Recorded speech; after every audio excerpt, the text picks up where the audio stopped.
골다공증 예방에 도움이 되는 비타민으로 적절한 것은 골다공증이다 라고 하는 건요, 뼈에 많습니다. 뭐가? 구멍이 많은 거예요. 뼈가 이렇게 있는데 구멍이 숭숭숭 나 있을 때 골다공증이라고 얘기를 합니다. 이렇게 구멍이 있다 보니까요, 작은 충격을 주었음에도 불구하고 쉽게 뼈가 부러질 수가 있어요. 골절이 발생할 수 있다라는 것 알아두시면 되겠습니다. 결국 골다공증을 예방하려면요, 뼈를 튼튼하게 해줄 수 있는 비타민이 도움이 될 텐데요. 어떠한 비타민일까요? 그렇죠. 정답은 4번 비타민 D입니다. 비타민 D는요, 뼈를 튼튼하게 해주는 역할을 하고 있어요. 그렇기 때문에 골다공증 예방에 도움이 된다라고 꼭 암기해 주시면 좋을 것 같아요. 별표까지 비타민 D가 골다공증 예방에 도움이 되더라. 뼈를 튼튼하게 해주더라. 암기할 때는요, D를 보니까 어때요? 뭔가 뚱뚱하죠? 뼈를 꽉 채워줄 것 같은 느낌을 줍니다. 그렇기 때문에 뼈를 튼튼하게 해주는 건 뭐라고요? 비타민 D라고 연결하시면 좋을 것 같아요. 한 가지 더 선생님들께서 암기하는 게 필요한데요. 비타민 D는 음식을 통해서도 섭취가 가능합니다.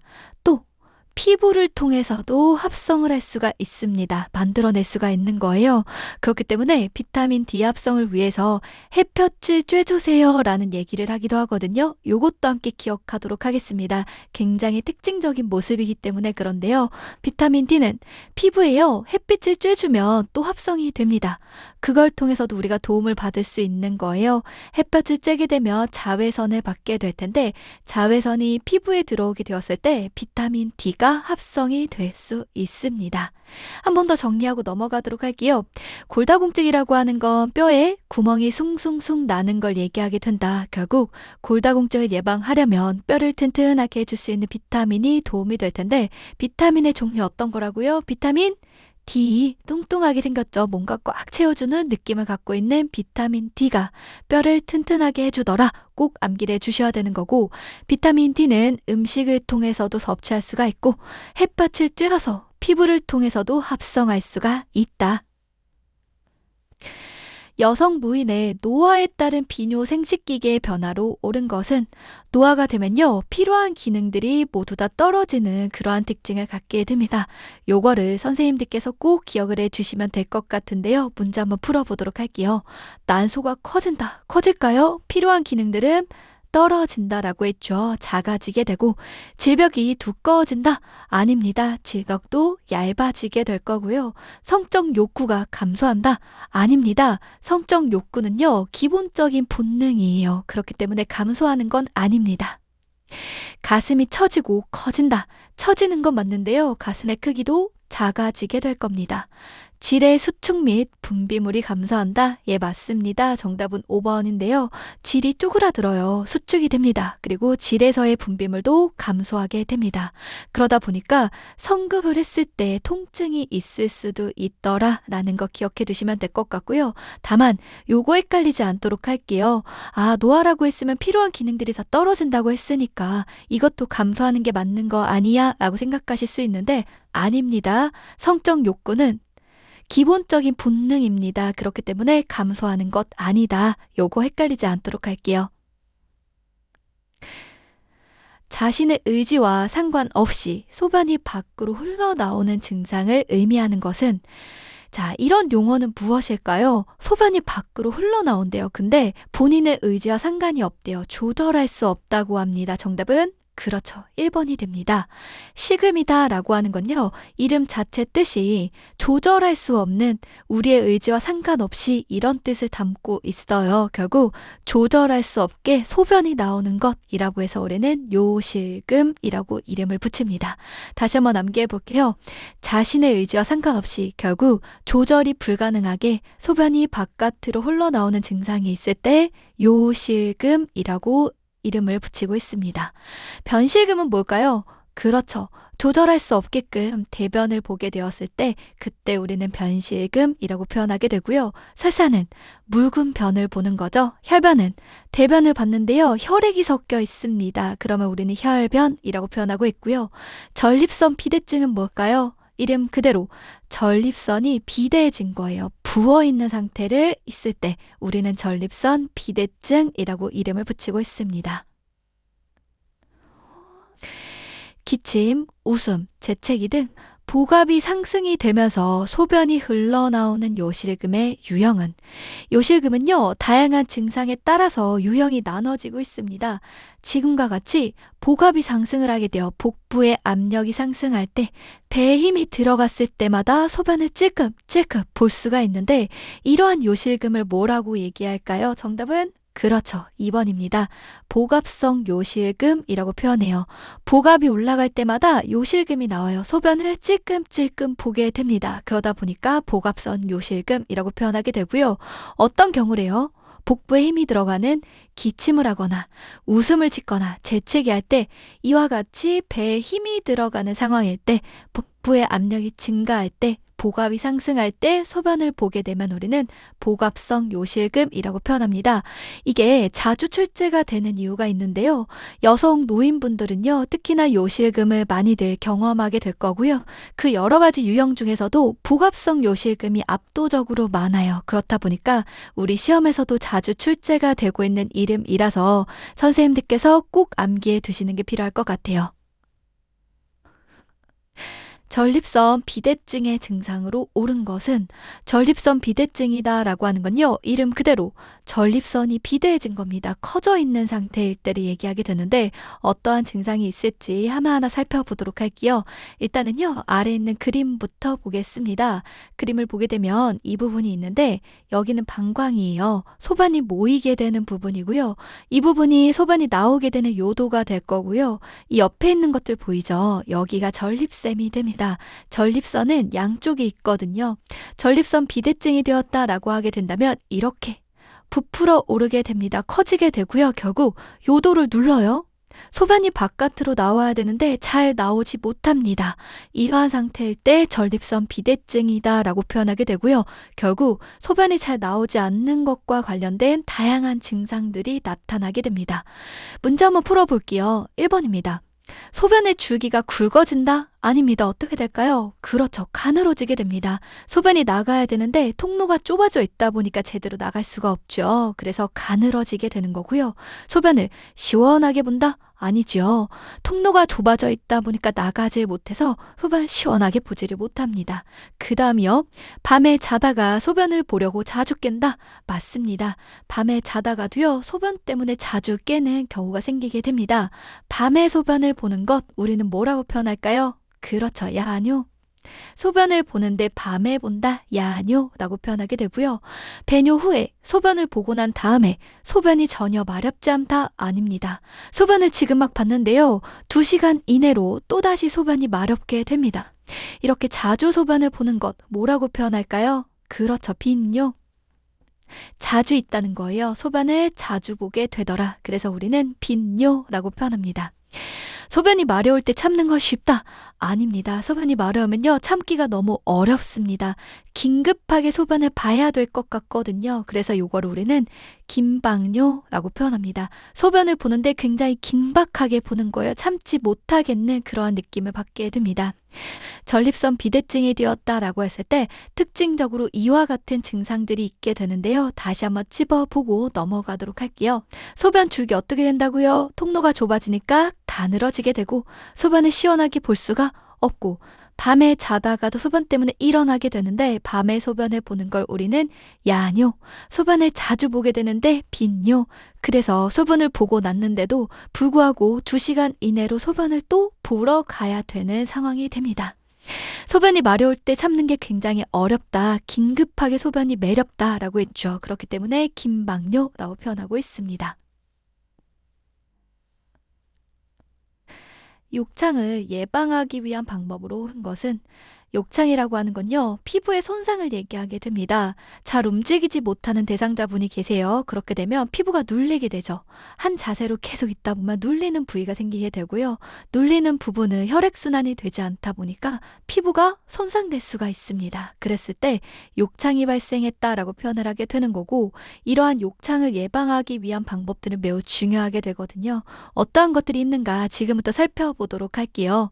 누워있는 대상자는 6시간마다 자세를 변경해 줍니다. 맞을까요? 아닙니다. 몇 시간마다? 그렇죠. 2시간마다예요.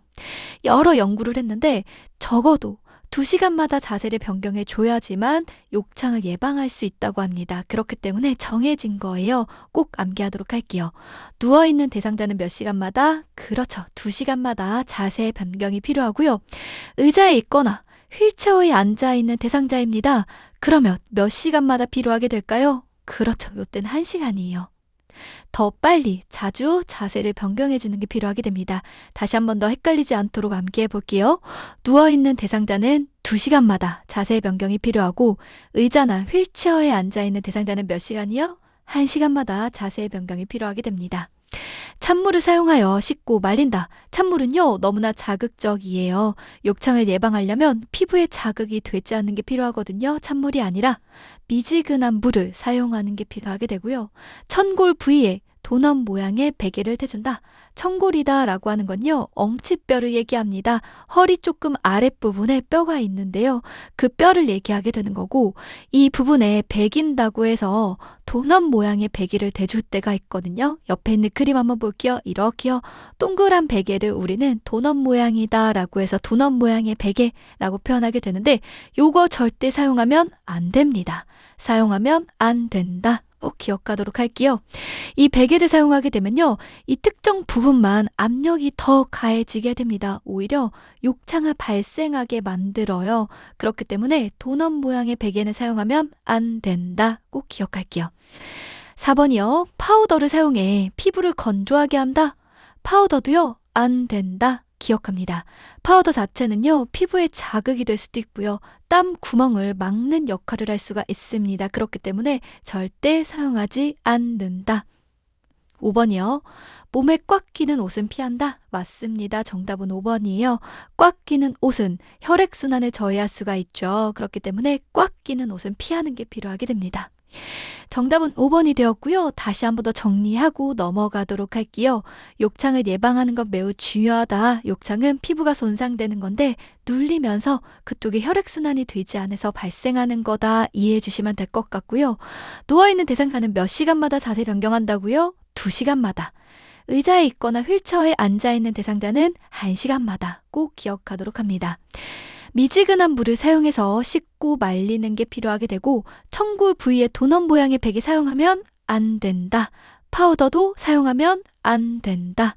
몸에 꽉 끼는 옷은 혈액순환을 저해야 하니까 피하도록 한다. 기억할게요.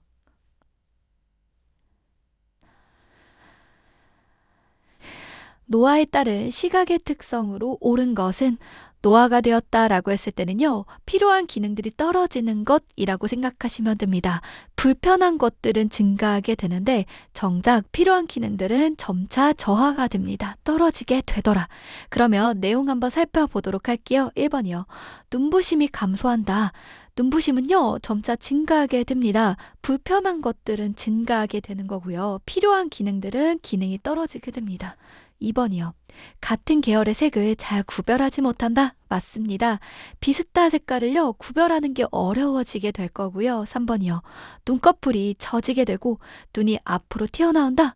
눈꺼풀이 처지는 건 맞는데요. 눈이 앞으로 튀어나오는 게 아니고요. 오히려 깊게 들어가게 됩니다. 4번이요. 결막이 두꺼워진다. 결막은 필요한 건데 필요한 기능은 떨어진다 그랬죠. 두꺼워지는 게 아니라 얇아지게 되더라. 5번이요. 각막 반사가 증가한다. 각막 반사다라고 하는 건요, 각막이 자극을 받게 되었을 때 눈을 감게 되는 거예요. 왜 그러냐면 우리 눈을 보호하기 위한 건데요. 눈이 이렇게 있습니다. 이렇게 검은 자가 있을 거죠. 검은 자를 덮고 있는 게 있는데 그 덮고 있는 막을 각막이라고 표현합니다. 각막은요, 자극을 받게 되었다라고 하게 된다면 눈을 보호하기 위해서 눈을 감게 되어 있어요. 이렇게 자동적으로 눈을 감게 되는 것, 이것을 우리는 각막 반사라고 표현하고 있고요. 이런 것들은 필요한 기능이죠. 노화가 되면 필요한 기능은 떨어진다라고 했으니까요. 각막 반사도 어떻게 된다? 저하가 된다라고 생각하시면 되겠습니다. 정답은 2번이었고요. 몇 가지 헷갈릴 수 있으니까 한 번 더 확인하고 넘어가도록 할게요. 노화가 되었다라고 하게 되면 필요한 기능은 저하가 되는 건데 눈부심은 불편한 것들이죠. 불편한 것은 증가한다 그랬어요. 눈부심은 증가하게 되고요. 눈꺼풀은 처지게 되는데 눈이 오히려 깊게 들어가게 됩니다. 결막도 필요한 기능인데 얇아지게 될 거고요. 각막 반사도 눈을 보호하기 위해서 필요한 기능인데 떨어지게 된다. 기능이 저하가 된다라고 생각하시면 되세요.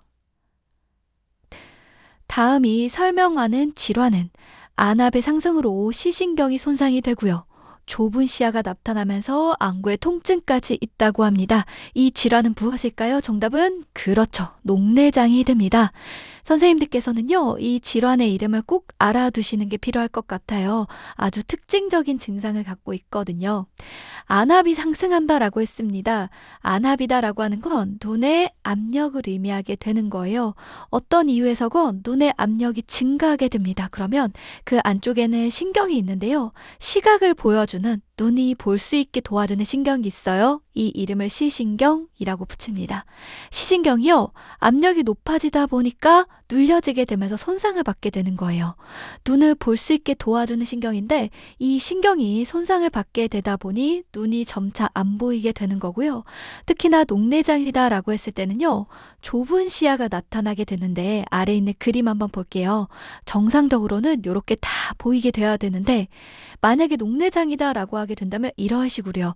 주변이 잘 보이지 않게 됩니다. 시야가 점차 좁아지게 되는 특징적인 증상이 나타나고요. 또 압력이 증가한다 그랬죠. 안구의 압력이 증가하다 보니까 통증이 발생하는 특징적인 증상이 있습니다. 다시 한번 정리해 볼게요. 안압이 상승한다. 요거 꼭 기억해 두세요. 안압이 상승하게 되는 건 녹내장에 대한 설명이 되는 거고요. 압력이 증가하다 보니까 그 안쪽에 있는 시신경이 손상을 받게 되는 거고 특징적으로 시야가 좁아지게 됩니다. 여기 있는 그림을 봐주시면 되세요. 주변이 잘 안 보이죠. 이러한 특징적인 증상이 나타나게 되고요. 또 안압의 증가 때문에요. 압력이 증가하다 보니까 눈이 아파요. 안구의 통증도 나타나게 되더라. 이러한 특징적인 증상을 갖는 질환은 녹내장입니다. 당뇨병의 대표적인 증상으로 옳은 것은 당뇨병은요 너무나 중요한 질환이다 보니까 선생님들께서 꼭 알아두셨으면 좋겠거든요. 별표 쳐볼게요. 당뇨병이다라고 하는 건 소변에서 당 성분이 나올 정도로 우리 몸에 혈당이 굉장히 많이 올라가 있는 것, 포도당이 많은 달달한 상태라고 생각하시면 됩니다. 그만큼 혈액이요 굉장히 달아요. 끈적끈적한 상태가 되는 것이라고 봐주시면 되는데 당뇨병이다라고 했을 때는요 특징적인 증상이 있습니다. 요거를 먼저 공부하고 문제를 풀어볼게요. 일단은 소변을 되게 많이 보게 돼요. 소변을 많이 볼 때 우리는 다뇨증이라고 표현합니다. 소변을 많이 본다라고 생각하시면 돼요. 소변을 자주 많이 보다 보니까요. 갈증이 발생을 하게 되고요. 갈증이 있다 보니까 물을 많이 마시게 되는데 물을 많이 마신다라고 해서 우리는 다음증이라고 표현을 하게 됩니다. 그리고요. 이뿐만이 아니라 음식도 되게 많이 먹게 돼요. 다식증이라고 표현합니다. 많이 먹는다라는 뜻을 갖고 있어요. 당뇨병의 대표적인 증상이다 라고 하게 된다면 다뇨증, 다음증, 다식증 이렇게 이 세 가지를 꼭 얘기해 주셔야 되는 거고요. 플러스 많이 먹는데도 불구하고요. 체중은 어떨까요? 감소하게 됩니다.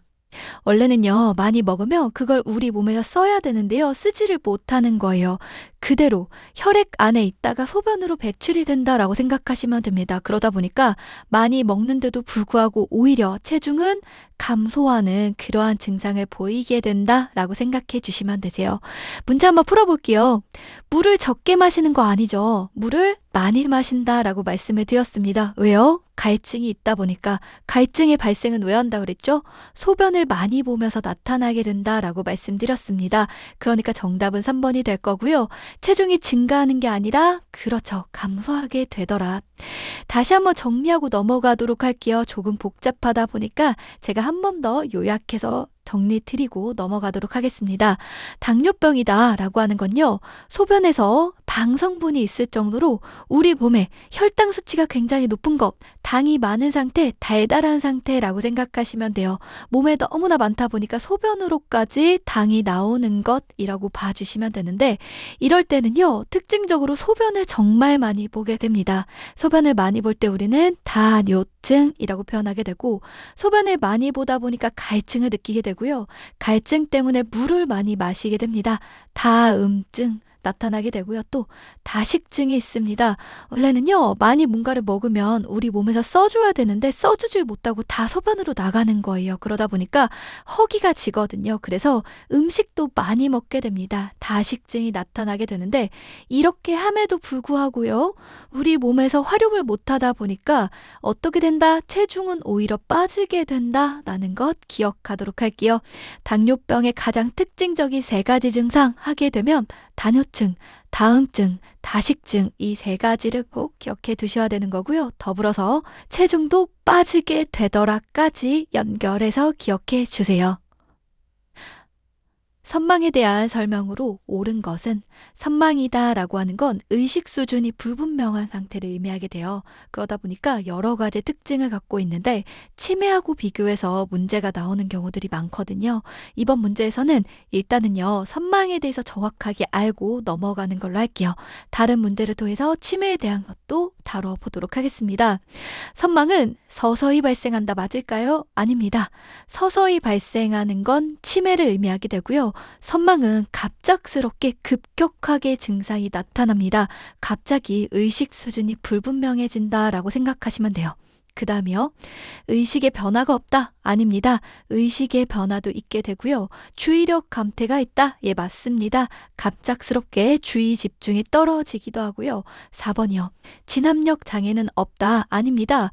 진압력도 장애가 발생을 하게 되는데, 진압력이다 라고 하는 건 무엇을 의미할까요? 맞아요. 시간에 대한 것, 또 장소에 대한 것, 또 사람에 대한 것, 이 3가지에 대한 것들을 구분할 수 있고 알고 있다라고 한다면 우리는 진압력이 있다라고 표현을 하게 되고요.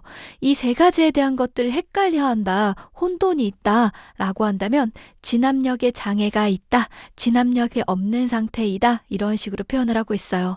진압력이라고 하는 건 무엇을 의미한다고요? 시간에 대한 개념이 있는지, 장소에 대한 개념이 있는지, 사람을 알아보는지, 이 3가지에 대한 것들을 알고 있는가를 확인하는 거다라고 생각해 주시면 되겠습니다. 그 다음에요. 인지장애, 정서의 불안정은 나타나지 않는다? 아닙니다. 나타나게 됩니다. 갑작스럽게 여러 가지 의식 수준이 불분명해지면서 증상이 나타나게 되고요. 선망의 특징 중 하나는요, 호전과 악화가 반복적으로 나타나기도 합니다. 증상의 기복이 심하다라고 표현하고 있어요. 정답은 3번이었고 다시 한번 정리하고 넘어갈게요. 선망이라고 하는 건 의식 수준이 불분명한 것을 얘기하게 되는 거고, 의식과 관련된 부분에서 여러 가지의 변화가 나타나게 된다, 잘 못 알아보기도 한다라는 거 기억해 두시면 됩니다. 급격하게 발생을 하게 되고요. 의식의 변화 있고요. 주의력 감퇴도 있습니다. 진압력의 장애도 보입니다. 인지장애, 정서, 불안정도 나타나게 된다. 진압력이라고 하는 것 3가지 뭘 의미한다 그랬죠? 시간에 대한 것, 장소에 대한 것, 사람에 대한 것을 알아보는지 확인하는 걸 우리는 진압력이다 라고 표현하고 있죠. 진압력이 있다 라고 하는 건 이 3가지를 알 수 있는 거고요. 이 3가지에 대해서 잘 모른다, 의식 수준이 좀 불분명하다 라고 한다면 진압력이 없다 혹은 진압력 장애가 있다 라고 표현을 하게 됩니다. 치매로 인해 날짜, 요일, 계절을 자주 착각하는 증상이 나타나는 원인은, 치매가 있게 되면요, 이런 부분들도 알아차리기가 어려워지게 됩니다. 점차 더 알아차리기 어렵게 될 텐데요.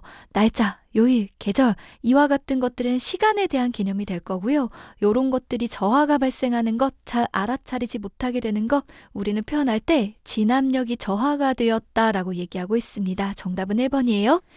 진압력이다 라고 하는 건 시간, 장소, 사람, 이 3가지에 대한 것들을 구분할 수 있느냐, 알고 있느냐 라는 것들을 물어보는 것인데요. 이런 부분들을 잘 알고 있다면 진압력이 있다 라고 표현하게 되는 거고, 치매로 인해서 진압력이 떨어지게 되면요, 시간이나 장소나 사람에 대해서 잘 알아차리지 못하게 될 거다라는 거 기억해 두시면 됩니다. 다시 한번 정리해 볼게요. 날짜, 요일, 계절, 이와 같은 것들의 시간에 대한 거를 알고 있는지 물어보는 거죠. 결국 진압력이 있는지를 확인하기 위한 거다라고 생각하시면 되고요. 이런 부분들을 잘 모른다, 자주 착각하는 증상이 나타난다 라고 하게 된다면 결국 진압력이 저하가 되었다라고 봐주시면 되는 겁니다. 다음 증상과 관련된 질환은 이런 것들은요. 선생님들께서 암기하는 게 필요할 것 같아요. 이러한 특징적인 증상이 나타난다 라고 하게 된다면 이러한 질환이구나 라는 것들을 알아주셔야 됩니다. 보게 되면요. 떨려요.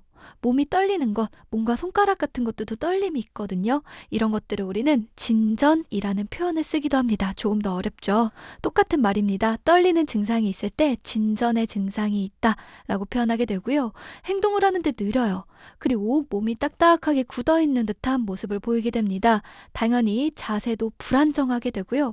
얼굴을 보면요. 표정이 거의 없습니다. 그리고 걸을 때에도요. 뭔가 뻣뻣하고 부자스럽거든요. 종종 걸음의 모습을 보일 때가 있어요. 아래에 있는 그림 한번 보도록 하겠습니다. 이 질환은요. 뇌에 있는 신경세포에서 문제가 있는 겁니다. 그러다 보니까 이와 같이 여러 가지의 증상들이 나타나게 되는데요. 떨림이 있고요.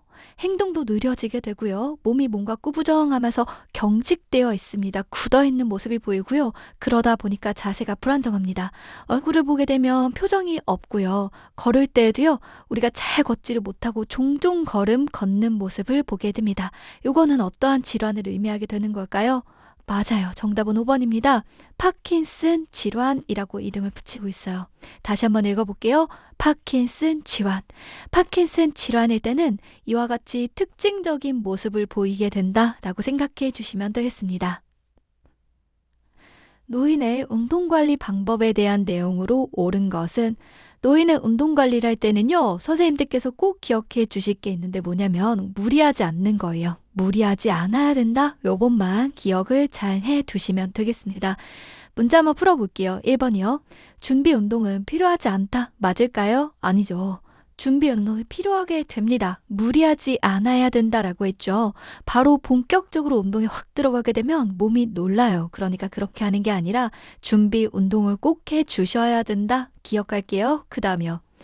고강도의 운동으로 시작하여 점차 운동 강도를 낮춘다. 맞을까요? 아닙니다. 처음부터 강도가 높은 걸 하게 되면 신체에 무리가 갈 수 있죠. 그러니까 처음에는 저강도, 강도가 낮은 쉬운 운동부터 시작을 하는 거고요. 점차 강도를 높여가는 게 필요하게 되겠죠. 3번이요. 개인의 능력보다 약간 높은 수준의 운동을 실시한다. 맞을까요? 아닙니다. 약간 높게 되면 결국 신체에 무리가 갈 수가 있죠. 개인의 능력에 맞는 적정한 수준의 운동을 실시하는 게 중요하게 되고요. 4번이요. 빠르게 방향을 바꾸는 운동을 권장한다. 빠르게 방향을 바꾼다. 확확 돌려야 된다라고 하게 되면 그렇죠. 신체에 무리가 될 수 있기 때문에요. 이와 같은 운동을 하지 않아야 됩니다. 5번이요. 안정시에 심박동수로 돌아올 때까지 마무리 운동을 한다. 예, 맞습니다. 정답은 5번이에요. 우리가 운동을 하게 되면 심장이 빨리 뛰게 될 거예요. 심박동수가 올라가게 될 건데요. 운동을 끝낼 때에는 이러한 심박동수가 안정화가 될 때까지 천천히 마무리 운동을 하는 게 필요하다. 그래야지 무리가 가지 않는다. 라고 생각해 두시면 되겠습니다. 노인의 수면 양상에 대한 내용으로 옳은 것은 노인이 되었을 때는요. 수면의 양상이 달라지게 돼요. 양상이라고 하면 수면의 상태, 수면의 모양이 좀 달라진다라고 생각하시면 돼요. 예전에는요. 깊은 숙면을 취할 수가 있었는데 나이가 들에 따라 숙면을 취하는 게 좀 어렵게 되거든요. 이랬을 때 우리는 수면 양상이 변화하였다라고 표현을 하게 됩니다. 노인이 되었을 때 어떠한 식으로 변화가 있는가 살펴보도록 할게요. 1번이요. 늦잠을 잔다. 맞을까요? 아닙니다. 나이가 들에 따라서요. 일찍 잠들고요. 또 일찍 깨게 됩니다. 초저녁에 잠들고 새벽같이 깨는 경우가 많아지게 되죠. 2번이요. 숙면을 취한다. 맞을까요? 아니죠. 나이가 들에 따라서 숙면을 잘 취하지 못합니다. 그러다 보니까 굉장히 피곤한 상태가 되고요. 3번이요. 수면의 양이 증가한다? 아닙니다. 수면의 양도 감소하게 됩니다. 결국 나이가 듦에 따라서 노인이 되었다라고 했을 땐 수면의 질이 떨어진다라고 생각해 두시면 돼요. 4번이요. 잠드는데 시간이 오래 걸린다? 예, 맞습니다. 정답은 4번인 거예요. 잠을 딱 들었는데도요, 머리를 붙였는데 젊었을 때는 바로 잠에 들 수 있었는데 지금은 잠을 잘 못 들어요. 머리를 붙이고 한참 있어도 잠이 안 오는 경우들이 생기거든요. 이렇게 잠드는데 시간이 오래 걸리는 그러한 양상을 보이게 됩니다. 5번도 한번 볼게요. 낮 시간에는 졸림증이 없다? 아닙니다. 낮에 졸려요. 왜 그럴까요? 밤에 잠을 잘 못 잤으니까 숙면에 취하지 못했기 때문에요. 낮 시간에 졸림증이 나타나게 됩니다. 여러 가지 내용들이 나오고 있습니다. 조금은 헷갈릴 수가 있기 때문에 다시 한번 확인하고 넘어가도록 할게요. 노인의 승한 양상은요, 결국 수면의 질이 떨어진다라고 생각해 보시면 될 것 같아요. 늦잠을 자는 게 아니고 일찍 잠에 들고 일찍 깨는 그러한 양상을 보이게 되고요. 숙면을 못 취합니다. 잠을 자다가도 중간중간에 자꾸 깨게 되고요. 수면의 양도 결국 감소하게 됩니다. 그러다 보니까 피곤해서 낮 시간에는 졸림증이 있게 되는 거고요. 잠을 들려고 해도 되게 오랫동안 잠이 안 오더라. 이러한 양상을 보인다 기억하면서 넘어가도록 할게요. 독감의 접종 주기는 독감의 접종 주기는요, 이렇게 맞도록 우리가 권장하고 있습니다. 어떻게 해야 될까요? 매년 1회. 1년에 한 번쯤은 독감을 예방하기 위해서 접종하는 게 필요하다라고 생각해 주시면 되겠습니다. 독감은요, 모든 성인에게서 매년 1회 접종이 권유되고 있습니다. 언제쯤 맞도록 하고 있죠? 맞아요. 9월 말에서 10월 경까지. 이때쯤 맞게 되면요, 겨울철에 독감이 유행할 때 우리가 잘 예방할 수 있더라 라고 생각하시면 되겠습니다. 독감의 접종 주기 어떻게 된다고요? 매년 1회가 된다. 보통 9월 말에서 10월 경에 맞도록 권유하고 있다 라고 생각하시면 됩니다. 비언어적 의사소통의 바른 태도에 해당하는 것은 의사소통을 할 때는요, 언어적인 게 있고요, 비언어적인 게 있습니다. 언어적이다 라고 하게 된다면 말 그대로 말로써 의사소통하는 걸 얘기하게 되고요. 우리가 의사소통을 할 때는요, 말로써 하는 것뿐만이 아니라 표정도 있고 손짓도 있고 몸짓도 있죠. 이와 같이 말이 아닌 것을 통해서도 의사소통을 할 수가 있는데 이런 것들을 비언어적이다 라고 표현합니다. 말이 아니라 표정이나 자세, 손짓, 몸짓 이런 것들을 통한 의사소통을 비언어적 의사소통이라고 표현하게 되고 이런 것들의 바른 태도 확인해 보도록 할게요. 지나친 머리를 끄덕인다. 이런 것들은요, 굉장히 별로 바람직하지 않아요. 바르지 않습니다. 부담스러워요. 결국 우리가 이렇게 하는 이유는 뭐예요? 대상자와 원활하게 얘기를 하고 의사소통하기 위해서 언어적인 것뿐만이 아니라 비언어적인 의사소통을 사용하게 되는 건데 지나치게 머리를 끄덕이면 오히려 의사소통을 방해하게 됩니다. 그 다음이요. 눈 마주하기를 피하는 거. 눈을 맞추면서 얘기를 해야 되는 거죠. 그래야지 원활하게 의사소통할 수가 있습니다. 3번이요. 대상자보다 높은 눈높이 아닙니다. 높은 위치에서 보는 게 아니고요. 같은 눈높이가 필요하게 됩니다. 같은 눈높이에서 눈을 맞추면서 의사소통하는 게 필요하게 되고요. 4번이요. 대상자를 향해 약간 기울인 자세, 예, 맞습니다. 된다운 사건인데요. 우리가 대화를 할 때요, 의사소통할 때 그 사람을 통해서 그 사람 쪽으로 약간 몸을 기울여 주게 되면 관심을 갖고 있다는 그러한 표현이 되는 겁니다. 그렇기 때문에 이러한 자세는 경청을 보여주는 자세가 된다라고 생각하시면 돼요. 어떤 자세? 대화를 할 때 대상자를 향해서 약간 기울여 주게 되면 훨씬 더 원활하게 의사소통을 할 수 있다. 관심을 갖고 있다는 것을 표현할 수 있다라고 생각해 두시면 되겠습니다. 5번이요. 너무 느리고 높은 목소리 아닙니다. 너무 느린 것들, 높은 것들 적절하지가 않고요. 말 속도도 적절한 게 좋은 거고요. 높은 목소리보다는 크지 않고 온화한 목소리로 대화하는 게 필요하게 될 겁니다. 그렇게 했을 때 우리가 대상자와 원활하게 대화를 할 수 있죠. 의사소통을 할 수가 있더라. 효과적인 의사소통을 위한 경청의 방법으로 옳은 것은 경청이다라고 하는 건요. 귀 기울여 듣는 것을 의미하고 있습니다. 공감해 주는 거예요. 어떠한 방법으로 해야 되는가 살펴보도록 할게요. 의견이 다르면 반박한다. 맞나요? 아닙니다. 의견이 다를 때는요, 일단 수용하는 게 필요해요. 받아들이는 겁니다. 아, 그렇군요. 존중하는 태도가 필요하게 될 거예요. 의견이 다르다 하더라도 수용하는 게 먼저 필요하다 기억하도록 할게요. 그 다음이요. 비판적인 태도로 듣는다. 비판하는 거 안 좋습니다. 우리가 대상자와 효과적으로 대화를 하고 의사소통을 할 거다라고 했을 때는요. 비판적인 태도는 보이면 안 되는 거예요. 받아들이고 수용하고 존중하는 태도가 필요하게 됩니다. 3번이요. 단어 이외의 표현은 중요하지 않다? 아닙니다. 방어 이해의 표현도 너무나 중요하게 되는 겁니다. 그 단어뿐만이 아니라 그 단어를 말하면서 보이는 표정이라던가 손짓이라던가 몸짓 이런 것들도 있을 수가 있죠. 그런 걸 통해서 어떠한 느낌을 내고 있는가, 어떠한 의미를 내포하고 있는가 우리가 알 수 있는 게 많기 때문에 중요하게 되는 거고요. 4번이요. 상대방이 말하는 의미를 이해한다? 맞습니다. 정답은 4번인데요. 병청이라고 하는 건 귀 기울여 듣는 거라고 했잖아요.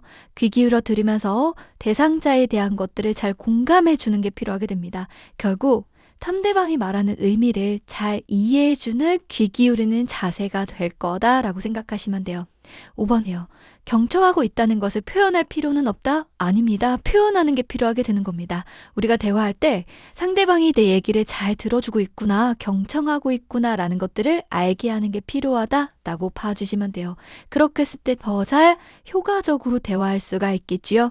정답은 4번이었고요. 여기 있는 것도 특별히 어려운 내용은 없으니까 쓱 봐주시면 될 것 같고 혹시나 좀 헷갈리는 보기가 있다라고 한다면 그 부분은 한 번씩 더 읽어보시고 넘어가시면 좋을 것 같아요. 대상자와 효과적으로 말하기 위한 방법으로 옳은 것은 어떠한 방법이 있는가 살펴보도록 합니다. 1번이요. 자신이 모든 일의 전문가라고 말합니다. 맞을까요? 아닙니다. 이렇게 말하게 되면요. 대상자하고 대화하기가 너무 어려워져요. 대상자가 말할 때 불편할 거잖아요. 그러니까 요거는 적절하지 않다라는 거 기억해 두시고요. 일단은 우리가 대상자하고 잘 대화를 하려면요. 편안한 상태를 만들어 드려야 됩니다. 편안한 상태. 이 부분을 기억하시면서 문제를 풀어주시면 될 것 같아요. 2번이요. 자신은 항상 옳다고 주장한다. 이렇게 해버리면 불편하겠죠. 적절하지 않을 거고요. 비판적인 단어를 사용하지 않는다. 예, 맞습니다. 정답은 3번이에요. 우리가 대화할 때 상대방을 비판하는 단어라던가 비판적인 비교라던가 이런 것들은 적절하지 않게 됩니다. 비판을 하게 되면요. 대상자는 대화하기가 좀 어려워져요. 불편해질 거거든요. 그러니까 비판적인 태도는 절대 하지 않는다. 비판적인 단어를 사용하지 않는다. 또한 부정적인 비교와 같은 것들도 해서는 안 된다. 기억해 두시면 좋을 것 같아요. 그 다음에요. 자신은 보호받아야 된다고 생각한 바 이런 것들도요. 결국 제3자로 하여금 불편함을 초래하게 되니까 적절하지가 않고요. 자신의 감정을 최대한 감출까요? 아닙니다. 우리가요. 제대로 잘 얘기를 하려면 본인의 감정을 솔직하게 표현하는 게 필요하게 됩니다. 그러다 보니까 자신이 느끼는 바를 감추는 게 아니고요. 솔직하게 얘기하면서 대화하는 게 필요하게 됩니다. 어렵지 않죠? 여기 있는 문제들 이렇게 하면 되구나. 이 문제에서의 포인트는 뭐다? 대상자가 불편하지 않도록 대화를 잘 할 수 있는 환경을 만들어주는 거다라고 생각하시면 됩니다. 특히나 꼭 기억하셔야 되는 건 비판적인 단어 절대 사용하면 안 된다 알아주시고요. 또 부정적인 비교와 같은 것들도 안 된다 알아주시면 되겠습니다. 시각장애 대상자와 의사소통하는 방법으로 옳은 것은 시각장애가 있습니다. 보는 게 어려운 거죠. 그렇기 때문에 이런 부분들을 기억하시면서 문제를 풀어주셔야 되는데요. 1번이요. 대상자의 옆에서 이야기한다. 눈으로 보이지 않기 때문에요. 옆이 아니라 어떻게 해야 할까요? 그쵸. 앞에서 얘기해주는 게 안정감을 줄 거고요. 그 다음이요. 이쪽 저쪽과 같은 지시 대명사를 사용한다. 눈이 보이지 않습니다. 이쪽이라고 하면 알 수가 있을까요? 없죠. 그러니까 이런 것은 사용하면 안 된다. 기억해 두시고요. 사물의 위치를 말할 때는 시계의 방향으로 얘기해 주는 거예요.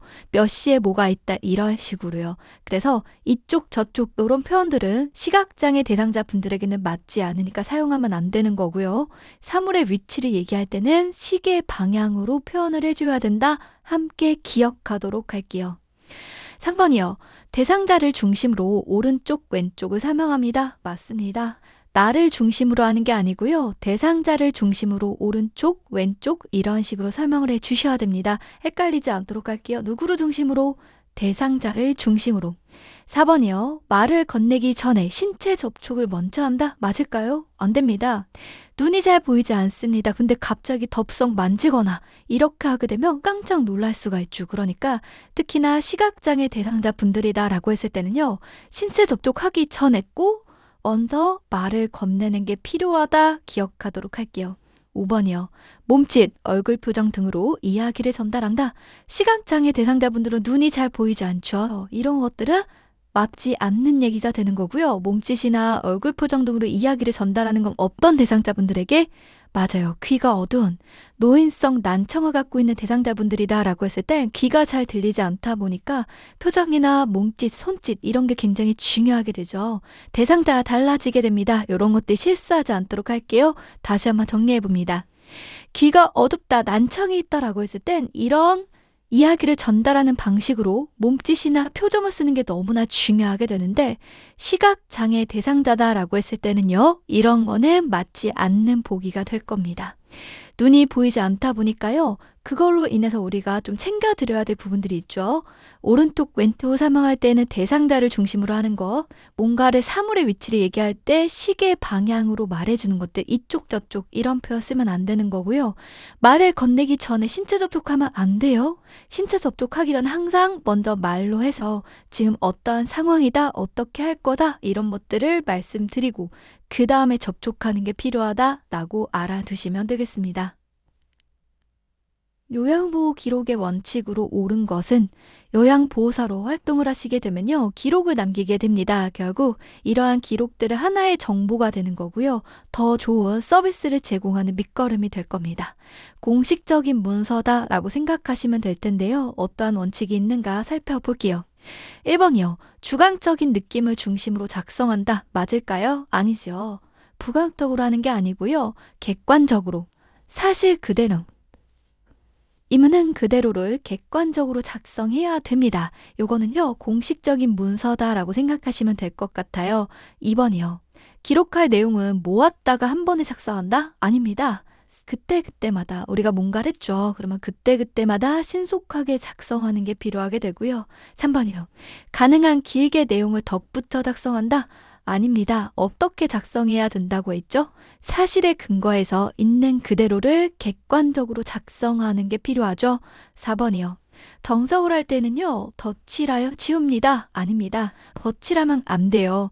뭔가를 수정할 거다, 정정할 거다라고 한다면 밑줄을 딱 긋고 빨간 펜으로 정정을 하고요. 그 옆에 서명까지 해주셔야 됩니다. 함부로 지우는 거 아니다 라는 거죠. 5번이요. 공식화된 용어를 사용한다? 예, 맞습니다. 그거 오버한데요. 앞서 말씀을 드렸습니다. 요양보호사로 활동을 하면서 기록하는 것들은요. 여러 사람들이 정보를 제공받고 공유하면서 대상자에게 더 좋은 서비스를 제공하게 되는 밑거름이 됩니다. 그러다 보니까 나만 쓰는 용어를 쓰면 안 돼요. 누가 봐도 어떤 내용인지 알 수 있게끔 공식화된 용어를 사용하는 게 필요하게 됩니다. 정답은 5번이었고요. 여기서의 포인트는 뭐냐? 요양보호 기록이라는 거는 공식적인 문서니까 주관적인 느낌으로 쓰는 게 아니다. 사실 있는 그대로 객관적으로 쓰는 거다 꼭 기억을 해주셔야 됩니다.